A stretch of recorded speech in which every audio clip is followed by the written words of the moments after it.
노다지 썰전. 오늘 저희는 뷰티 업계에서 요즘 가장 주목받는 기업이죠. 달바글로벌에 대해 이야기 나눠보겠습니다. 해외에서 정말 무서운 성장세를 보이는데 또 동시에 최근 수익성에는 약간 물음표가 찍힌 상황입니다. 과연 이 달바글로벌의 현재 전략이 뭐랄까 지속 가능한 성공으로 이어질 수 있을지 아니면 좀 과속하는 건 아닌지. 네, 저는 달바글로벌의 글로벌 확장 전략과 그 미래 가능성을 상당히 긍정적으로 보고 있습니다. 네, 안녕하세요. 저는 그 화려한 성장세 이면에 가려진 어떤 위험 신호들에도 우리가 좀 주목해야 한다. 이런 입장입니다. 그러니까 외형 확장도 중요하지만 이제는 그 내실, 즉 수익성 관리가 정말 중요한 시점이라고 보고 있습니다. 맞습니다. 일단 달바글로벌의 그 해외 성과, 정말 놀랍습니다. 2025년 3분기 해외 매출만 봐도 작년 같은 기간보다 97%, 그러니까 거의 뭐 2배 가까이 뛰었고요. 3분기까지 누적 해외 매출 증가율은 무려 139%에 달합니다. 이게 중요한 게 특정 지역만 잘 된 게 아니라 북미, 유럽, 아세안 이런 주요 시장 전반에서 다 나타나는 현상이라는 점이거든요. 단순한 유행이 아니라 확실히 성장 궤도에 올랐다 이렇게 봐야 할 것 같습니다. 온라인은 물론이고 그 오프라인 채널 확장도 상당히 공격적이에요. 연말까지 5,000개 매장 입점을 목표로 하고 있는데 특히 그 미국 코스트코나 얼타 또 유럽의 슈퍼팜 같은 아주 핵심적인 유통망에 들어갔다는 건 그 브랜드 경쟁력을 확실히 인정받았다는 증거 아니겠습니까? 네, 그 성장 수치 자체는 저도 상당히 인상적이라고 생각합니다. 하지만 동시에 봐야 할 것이 3분기 영업이익률, OPM이죠. 이게 전년 대비해서 4.9%포인트나 하락했다는 점, 이걸 간과할 수는 없을 것 같습니다. 물론 말씀하신 대로 4분기 대비해서 마케팅 비용을 좀 먼저 쓴 거, 한 50억 원 정도 된다고 하죠. 그 영향도 있겠습니다만 근본적으로는 매출 원가율, 그러니까 제품 하나 팔 때 드는 원가가 늘어난 탓도 상당히 큽니다.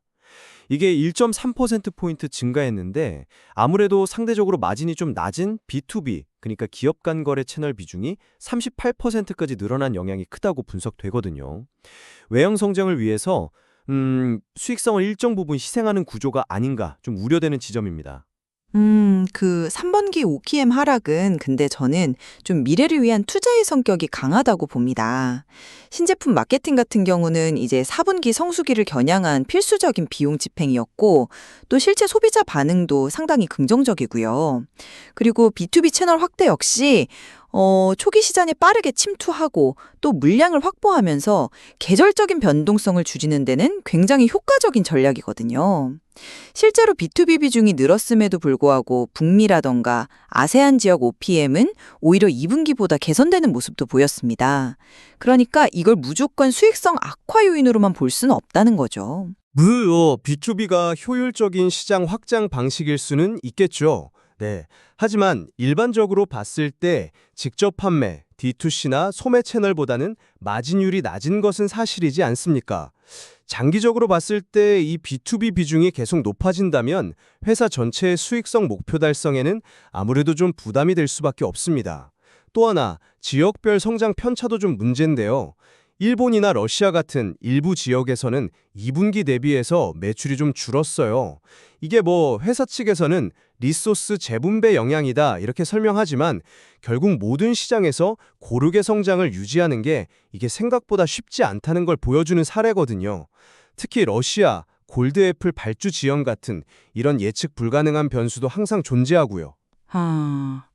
근데 해외 오프라인 확장 효과를 너무 단기적인 관점에서만 보시는 건 아닌가 싶습니다.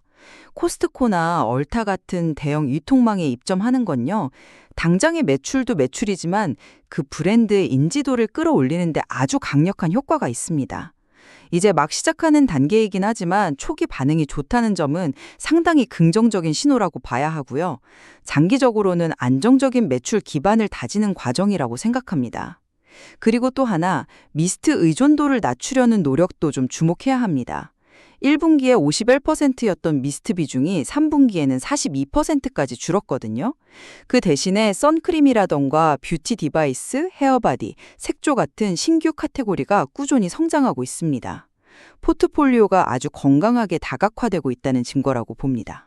그 포트폴리오 다각화 방향 자체는 저도 동의합니다. 하지만 여전히 미스트 비중이 40%를 넘는다는 건 아직은 절대적이라는 거죠. 그리고 신규 카테고리가 확실한 성장 동력으로 자리를 잡기까지는 시간이 좀 더 필요할 거고, 그 과정에서 마케팅 비용 같은 추가적인 투자가 계속될 가능성이 높습니다. 특히 오프라인 매장 확대 효과는 더 지켜봐야 합니다.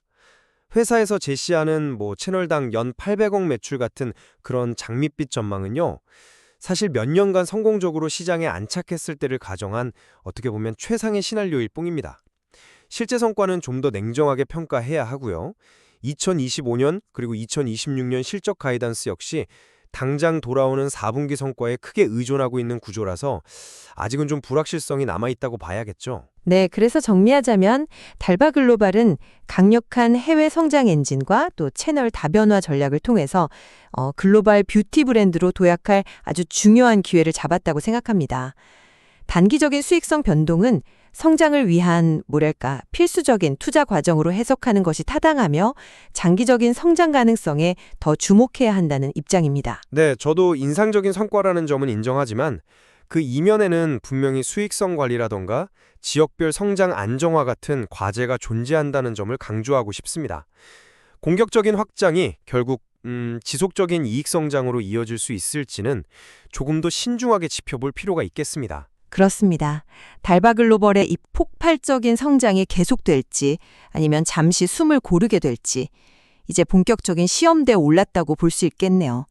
앞으로 이 눈앞의 과제들을 어떻게 현명하게 풀어갈지 지켜보는 것이 중요하겠습니다. 네, 오늘 저희가 나눈 여러 이야기들이 시청자 여러분께서 달바글로벌의 현재와 또 미래를 판단하시는데 조금이나마 도움이 되었기를 바랍니다. 노다지 썰전이었습니다.